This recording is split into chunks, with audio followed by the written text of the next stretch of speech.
Hello, hello, hello. You're listening to the Liverpool Improvisation Festival interviews. I'm joined now by Andeel and Rebecca from the Library of Forgotten Books. Hi. Hello. Hello. So all of these interviews have begun with the same question, and that is, before we even know what your show is, what are the improvisational ancestors of either yourselves or your show? What sort of inspired your work? It could be a person or a teacher, or it could be an existing piece of media or anything. What a good question. It's so interesting. My instinct is to say you. Like for this particular show, I'm my own. The child is the father of the man. I am my own ancestor. Yeah. That's a really nice answer. Now you give your real one. Thank you, Andeel. I think I don't feel like there's one specific person or thing that this is descended from their improv teaching or their or has inspired this. I think it's a meeting of two people and their craziness and their joy and spark. We met at doing a weird afternoon free fringe show in Edinburgh 4 years ago. Yeah. And we were a part of a bigger group, and our mutual friend Liam had brought Rebecca, and so we had this show, and I think both of us were like, well, that's fun. And so it was the most fun I'd had, that whole fringe. In Edinburgh, quite often you'll find yourself on a day where you're like, why am I even doing this anymore? And I'd sort of reached that point that year. And then I went and did this afternoon and met you and just had the most delightful, beautiful, chaotic, but connected. Yes. Yeah. Chaotic and connected, joyful fun. What was the show that you got to participate in it? We called it Tempered Expectations. So me and Liam would both invite friends on alternate or the same day, and we would just do this afternoon show. I think we ended up finding that we would ask for names of shows of other fringe shows they had seen and maybe didn't like, and then we would just improvise new versions of them. So it's very casual. Brilliant. So you met in the middle of a show, and you are each other's ancestors for we are gods. It feels like I'm talking to some sort of two-headed monster. You are. Yeah. We've been in the rehearsal room all day today, so I think that probably informs our flappiness, perhaps. Mm-hmm. You also have the same haircut and glasses. Which is wildly so we don't live in the same country, but every time we have gotten together to do the show, we've been on the same hair cycle, but not on purpose. I bleached my hair, I think we figured out, I bleached my hair on the February 18th. Yeah. And she bleached hers 4 days later, but neither of us knew it. And so she sent me a picture of her hair, and I was like, oh, brilliant. Something has aligned deep within your souls. Okay, now what is your actual show, though, that you're bringing? Wow. The actual show is an exploration of, this is how I'm saying it right now, of our ritual and our how we hold, I've disappeared, I've gone all blurry again. There we go, I'm back. How we hold books sacred, the printed word in a book is, you're not going to put that in the bin, but you would put a newspaper in the bin. What's the difference? What's special about books, right? And we play two people who are, we're librarians. It's the Library of Forgotten Books, and all the beautiful things that you just said. Yes. And we, plus the audience, explore books that are abandoned or forgotten or have been donated to us by the audience, and we decide whether or not they belong in the library. And either they are or they're not. So you're playing characters who are librarians? Yeah. Yeah. And is there a level deeper than that? Do scenes ever get enacted, or is it you're reading aloud and being influenced by the books? Yeah, it's a little bit of a mix. I think I'm not sure how we've described it before, but to me it's like there's an aspect of poetry, an aspect of stupidity, of beauty, of pathos. There's an opportunity for many styles of play within this kind of like ridiculous, but also like sacred, potentially sacred love of books. Yeah. How do you go about improvising poetry? Rebecca's brilliant, so so I stand on stage while she does it. I would say it's more stylistically poetry than like, yeah, like there's dance, there's movement. It's kind of like, to me, calling it like book to scene would feel confining in a way that I feel like when we're having fun, the play is open to like less linear pieces. But there are scenes then. There can be scenes. There can be scenes. There can be scenes. So there've been a show with no scenes. It's not, but I suppose it could technically be. We did a lot of work on the Librarians today, and as exploring who and what the Librarians are, because they are called the Librarians, but they feel like they have an otherworldly quality to them. They're not just a regular small town librarian. They have this quality of curating or guiding, almost like a kind of somewhere between a librarian and a spirit guide, like, is somewhere where they are. So and they curate the space and the ritual around the books and deciding on them. And we spent a lot of time in that today. And I think it's sometimes difficult to put a pinpoint in when are we in scenes and when are we in not, because the flow of play stylistically changes quite quickly, or at least at the moment that's what's developing. Yeah, but there are things that are recognizable as scenic or vignette or like pulled straight from the page. So it's like, I think it's in the moment, in the room with the audience, with ourselves, what is singing from the page, and then how do we want to like make it alive. Yeah. Nice. And what is your background in dancing? How did that wind into the show? Well, Rebecca's also a dancer. Do you do anything in the show? I'm not in the show. What? I'm kind of like the hype person for the show. So I kind of like, I think it's like a really high status move. I kind of stand in the middle, and then Rebecca rotates around, and I'm like, poetry, dance, make me feel song. And she just kind of like has it all ready to go. Yeah. But in reality, dance, I don't know. We're both very physical performers in different ways. For me, I've always realized that my best improv comes from when I'm working from physicality. And I also do dance in a folk dance group, which I suppose that means that, I've started to explore more like actually trying to do things with my body in time and stuff like that. So maybe that has helped. But in terms of where you come from, you've always been a very physical player. Yeah. I'm a very physical player. I create beautiful movement. People are often like, are you a dancer?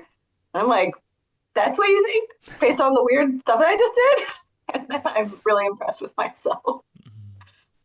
Yeah. And is the physicality, is it sort of abstract physical movement? Are you playing creatures or objects or anything? I feel like anything you could ask right now, honestly, I'd be shocked if my answer was no. I feel like it's like, yep, yes, yeah. Yes. So yeah? It sounds like the show is very different every time. We've had 3 iterations thus far of the show. There were strong similarities, but it's something that we're definitely we've been developing because we live in different continents. That's a challenge, and so it's been that we've got together to when we've both been at an improv festival, or there's been some reason we're in the same country at the same time, and we're now kind of actively pursuing developing aspects of the show that excite us or interest us, or we want to explore a bit more or find out what's our palette of tools. And I think we both come from very, very different and also very similar backgrounds. Is like, I've been working in sketch comedy and improvisation for 20 years, doing short form, long form musicals, fully narrative forms. So like, structure is inside. I can let Rebecca speak for herself, but she does improvised Shakespeare. She does Closer, which is a long-standing soap opera. So we have like a lot of like these structural things that are at our fingertips. So I think what we find that is special about the way we get to play with each other is those things are really accessible, so we don't need to worry about them. So we're able to engage in the presence of the moment. And so that to me is what makes the possibility of mischief and music and play and dance all equally possible. Yeah. What she said. What continents are you each from? Guess. I'm maybe North America, UK. Yeah. Yay! Okay. I'm British. I am a Yank. No, not really. No, yeah, the other way around. Obviously, yes. You've got it right. But that's delightful. It's nice. We have telephone calls at interesting times of day. And I think that the fact that we are like have come from different backgrounds means that there's something interesting that in playing with you, which is about you, but also obviously our development that I don't think I would necessarily imagine happening with someone from the UK. It's a weird thing to say, but I think there's something for sure. Yeah, and even that makes sense. So what's it like now? You've been reunited in person. Is the show changing? What did you do today? It's really hard. It's really cool. I think both of us again are at a place where like we're super excited. We've done this show. I've enjoyed it more than I expected every time, and every time it's felt like this like two aspects of like, one, I'm home, I'm so comfortable, and two, I'm so inspired and excited.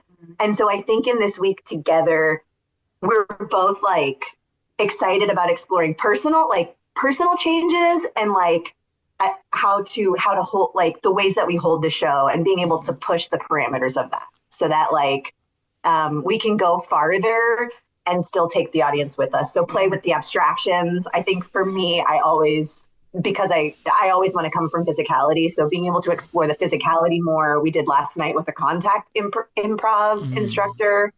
And that was just beautiful to like grow our language. So that's kind of the way I think of it. Yeah, last night was great. Just we've done a lot of talking over the phone and we've done shows together, but like I've never consciously, I think there have been shows where obviously we physically interacted, but last night we were kind of deliberately trying to take each other's weight and explore different centers of gravity and stuff. It's like learning a much greater depth about like as two beings, how we can interact in the space together. And having time for the awareness of it. Like I think we naturally and organically play a certain way, and to have someone notice and point, it's been really cool. Because having someone from the outside, which is that's the thing that we've committed to for this week, is having some time with 3 different people who are there, not necessarily like not really to direct, but to just tell us what they can see from the outside and help guide us and also make us concentrate because you point us in a direction, then we go, thank you. Have a time to start and a time to finish and make us eat something in the middle. And tell me when I can leave the room. Brilliant. Yeah, you seem to be able to make each other laugh really quickly, which is a brilliant thing to have. It's really unpleasant.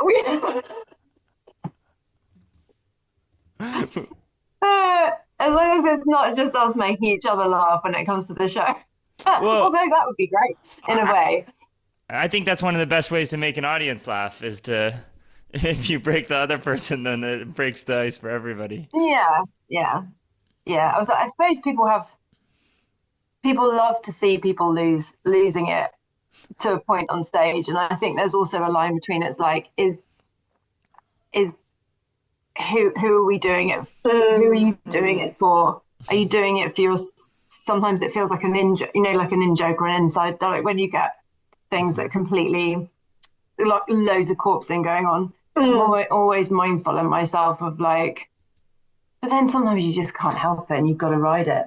Yeah, to me, it's like who's a part of the experience. Like it's who's a part of the experience, and at what point do I realize like, oh, it's just me, or it's just me and Rebecca, or like, oh, we're all like, oh, now we're all back. I think it's delicate, and for me, it's not so much the breaking. What I love, or the reason that I love improv as an art form, is also the reason I play it with the wall half down. Is like I think it is so joyful to watch other people in delight, like.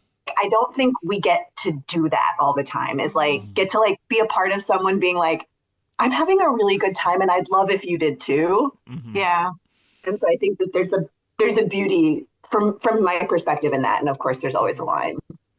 Is that the primary objective you have for like what you want the audience experience to be? Is it delight, or what are you trying to have them come away from the show? Yeah, I think delight would be great. I think I like the idea of it being a bit unsettling on the right kind of a certain line of that where the space is held, and also something transformative, like almost like how a ritual feels. I'd like people to come out the other side of it and feel maybe in the same way as if they'd undertaken some kind of ritual thing. Yeah, I think, yes, I would like for them to be a part of an experience that only exists there, I think. And whatever that is, if it's like, if we find a depth that moves us or something that shocks us into thought. We played today, and one of, I think, my favorite moments was like a moment of us looking at each other and talking about breath or there's like, I think, because when you play with these big abstractions, for me at least, there's a possibility to go deeper to more potentially universal or connected things. So I think that's always a part of my hope. And then also, I want to be able to have a good time. Yeah. Yes. With the, I'm curious about the book side of it. What's going on there? You tell us. No. We've got books. Yeah, so it's when we've done it, I will go to a charity shop and gather books that I think that look forgotten or like I don't recognize them. Rebecca will do the same, so we'll have those, and then the audience can bring books, which is the best when they've brought these books in, knowing that we don't know what's going to happen to them. So we kind of are the arbiters. I think the final, I don't know, the final word might not be the librarians, it might be the audiences. Yeah. But there's a decision once we've played with them or opened them or read them or touched them that we need to decide, like, is this book forgotten? Like, is this book worthy? Or does it go into the abyss in whatever way that is? And the other, what I've really enjoyed about this project is that it feels like it's on stage. Obviously, it's in the rehearsal room, but then we take time out to go to bookshops and libraries, and that really kind of helps inform my experience of it as well. And probably it comes through in some way in the performance. And I think my favorite, I love it when audience members bring the books, and charity shop books are always great, but the books are being sold off by a library. But then we get to decide that they're like in Birmingham. I think we found this like in the library in Birmingham. There was a whole trolley of books that were like, obviously they decided that they weren't going to. So they were like sort of destined for what the same process had obviously happened within the library to these books. That then we're then going to undergo another process on stage to decide whether they joined the library of forgotten books or whether they were like something else happened. But that was really. I like that. Yeah. But how did this start though? At what point were you like, we want to bring books into our improvisation? So that is what, so we met at this thing, and then Rebecca invited me as a teacher, and there was an opportunity to do a show, and maybe you can fill in what I'm not remembering clearly. Yeah. But Rebecca pitched this idea, and it was like, one, I'm generally up for anything. So that's the truth. Like, is like, I probably would have been up for it no matter what. Like, is the truth. But I fucking love books. Like, I'm traveling right now and my suitcase is overweight because I will not take books out of it. And any new, like, the two places that I'm going if I'm in a new town is a used, any bookstore, but a used bookstore and a coffee shop. And so like that she pitched this idea felt so special and surprising that I don't know that you knew that about me.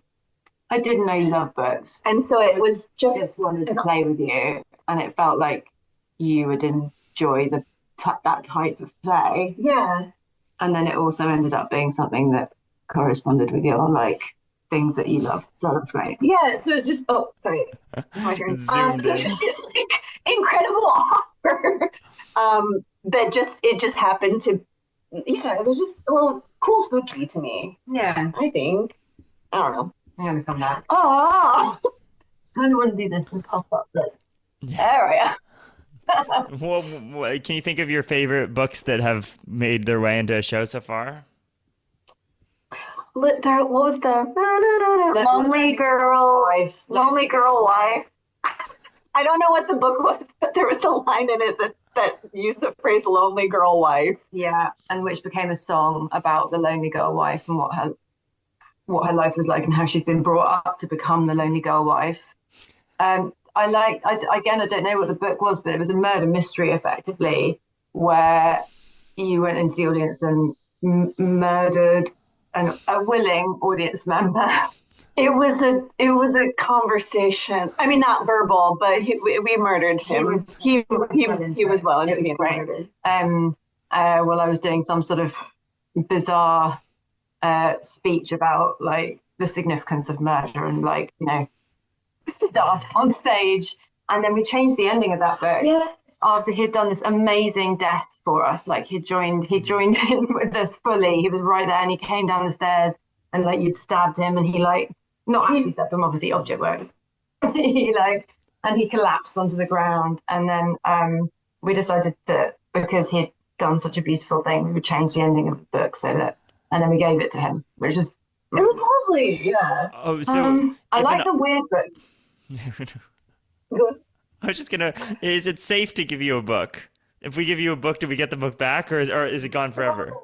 No, only bring a book that you're willing to have destroyed, I would say. We're not making that promise, but we want it to like we don't know what's going to happen to them, and so we don't want you to bring a book that you treasure. This is like it's the forgotten books. So it's books either you're done with or that we're not sure if they have a place in the world. Yeah.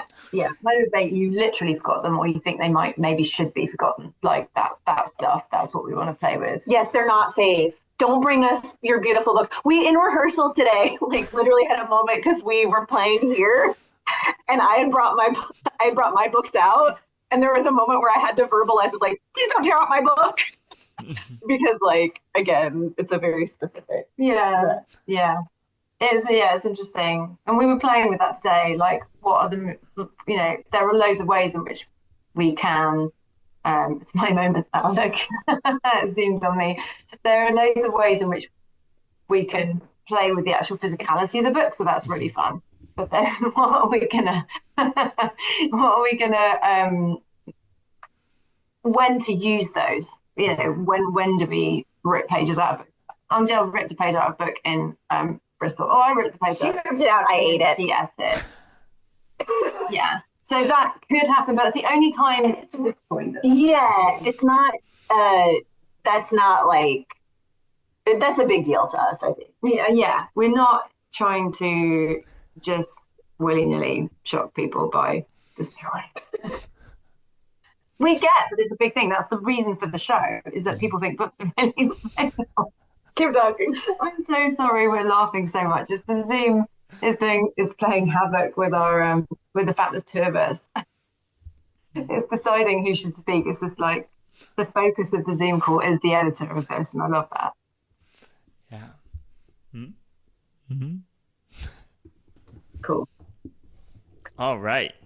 Well, no segue, but what is in the creation of it, how has it been changing? Or how has it been evolving, and what's the biggest challenge so far? I think the biggest challenge is like our humanity, like the fact we're two humans who are, I feel like I'm very tired at the moment. Like, there's a lot going on. We're staying in my house with my family. There's other things I have to clear space in my mind so that we can connect. We've got people to work with us, but we haven't necessarily got a rehearsal space. We did last night, but today we're working in the house as well. So that's challenging. Mm-hmm. Yeah. What about for you? What's challenging? What's challenging? No, I think that's a good. I love that. I love that. Like the humanity of it, of like any process where there's a discovery, and I think there's a moment past discovery where it's like we like what we're doing, but we're choosing to dig into it more. Of like we do a lovely show, and then we're like, but what if? Yeah. And so there's that moment where you let go of what has already existed, and I think that I have trouble. I'm like, but this thing's so fun. So I think continuing to stay open and elastic in new ways is always delightful, especially when we have decided to do a show with these two, not set characters, but these two like conduits. So I think like keeping the play inside of, Yeah. Yeah. Keeping the play while we're working on the work. Yeah. Yeah, I definitely can see that. That is so visible. Yeah, how are you doing what you're doing right now? If you're both very tired, you've been working all day, how are you manifesting that energy? And I think there's definitely something that we really spark off each other. We can, and sometimes it's almost when we're in the rehearsal room, it's like when we've actually started, as in, it's not like we go on and then we start. I mean, we do that, but it's almost we're playing in between as well. Yeah. A lot of the time. So I think we just have a naturally very kind of playful energy, or at least, when we're in certain modes. So, yeah, that's where it comes from. I'm finding it from being with you. Yeah, and I'm staying with Rebecca, and Rebecca has an amazing family and is very, very cool. Set up all these incredible people to like work with us. So I think anytime I'm getting in my own head or in my own way, like pulling back into like how grateful I am and how cool this is, I think is like can pull me out of those moments of challenge that are not helpful. There are moments of challenge that are helpful and moments when I'm like, meh. Yeah. Where I think like truly it is like, oh, this is cool. We've made this choice. Yeah, we've made time to do something and explore something. And it's not, sometimes it feels super natural and easy. And sometimes it's going to be like, oh, this bit's right. Or like, oh, I'm tired. And I think too, because there's two of us, there's potential for a lot of honesty as well. Mm-hmm. So like being able to go into play and like literally being like, man, I had a tough time. I'm going to be like, oh. I think we, like the beginning of this trip, that we wanted to be aggressively transparent. I think we actually used the words aggressively transparent about stuff, like both, I suppose, within our practice. Oh yeah, within reason. Oh. Like within our practice. No, not within reason, without measure. In our practice, but just generally as well, because we're sharing space, like staying together, and that I think is just a good approach. We look after each other as well. Like I feel like. Yeah. It's gentle, aggressive transparency. Caring. How does it work in terms of direction and feedback? Like, is it always that you find these external people to come in and see it, or do you direct each other? How do you give feedback to each other? That's such a great question. This is the first time we've had outside people, and so I think that's still an open. Yeah, that's still evolving. How we work, or how we communicate needs. Yes. Well, yeah, with that just has so far been an organic process. And I think I don't know if this is true, but I've like found once we're inside of things, usually it feels organic and we figure it out, and then we'll come outside and talk about it. Yeah. And sometimes to our, at least from my perspective, to our detriment. And then once we start playing in a focused way, we figure it back out. Yeah. Yeah. Brilliant. And do you warm up for the shows? Like, is there a way that you connect or start to create this energy between each other? We have. Sorry, more mucking about with the cameras. We did warm up today. I think there's nothing. It would probably be difficult to go like, this is our warm up, and now this is our practice. I think we're both, I don't know, I need something physical. I need something playful.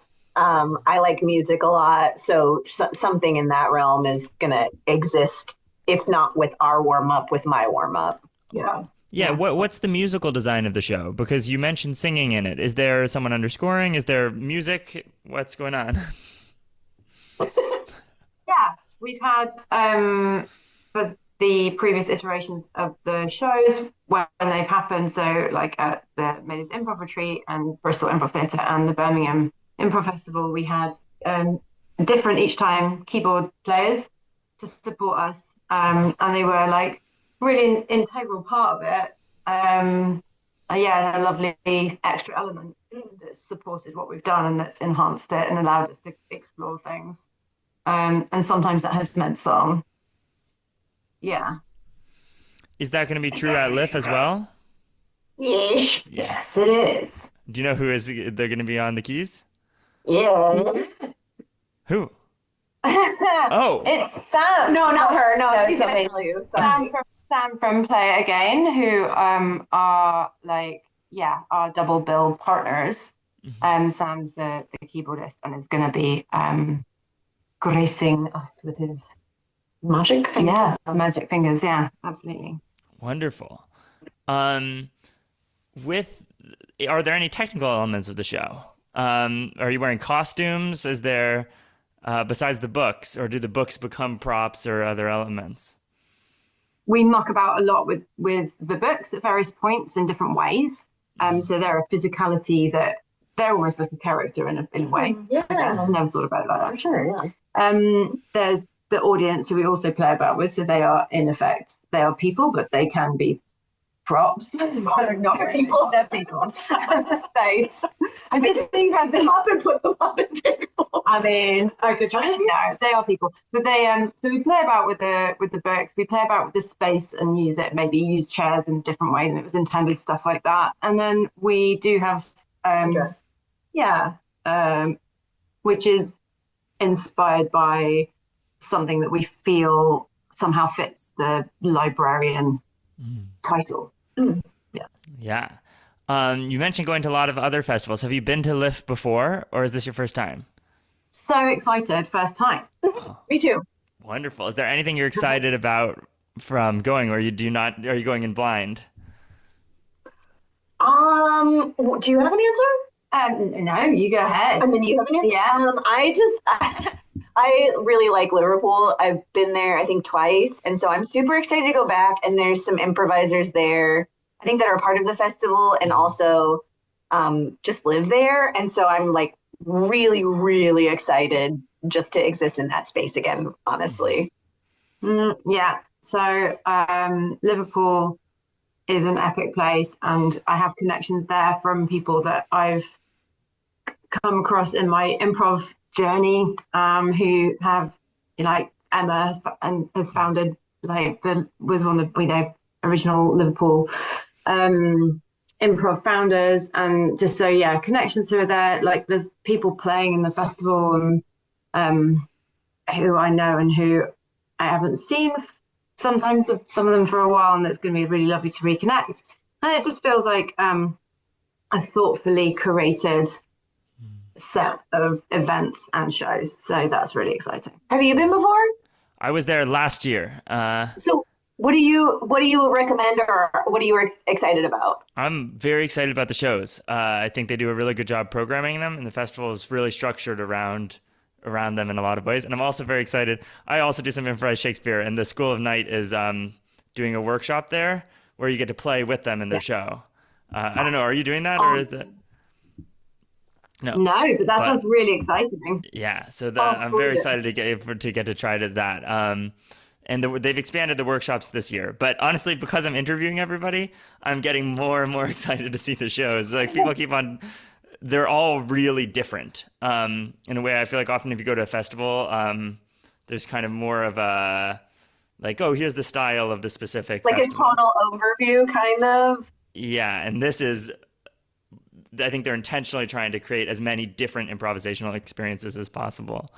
Nice. That's really cool. Good to hear. Yeah. Is there anything else that you feel like people need to know about your show? The open-ended questions are the hardest ones, so we can blow by it if you. What did people? I don't think do people need to know anything? No, I don't think. And apart from the fact that if you bring us a book, something bad might happen to it. That's an important need to know. Mm-hmm. But other than that, I just hope that people come with some sense of openness. Oh yeah, it's just gonna be fun. I think it's just gonna be fun. It's just fun. Yeah. Mm-hmm. Is there a way that people can find your show either online or find you in person? Like, what is if people want to know more, how would they do that? Should I give them your address? Or just tell them where I live. No, I think you could find us both relatively easy on social media. Yeah. That's the easiest thing. Yeah, my website is yesandeel.com, so you can find me there. I sometimes post stuff. And then on Instagram, I'm the proactive pessimist, or if you just search my name, I'm the only one. And I'll definitely be posting about our stuff. Yeah. And then yours. Yeah, on Instagram, I'm at rebmac_improv. Not very snappy, but there you go. And probably the best website to find me, because I have classes in a community here in Stroud where I live, is www.stroudimprov.com. I think that's probably represents in a way that you can find me that way anyway. Yeah. Brilliant. And if not, you can find them both on Friday the 8th of May at 5:45 p.m. in Liverpool. It's going to be great. Yay. Thank you guys so much for coming on. This has been hilarious. I can't wait to see you play together. There's so much chemistry.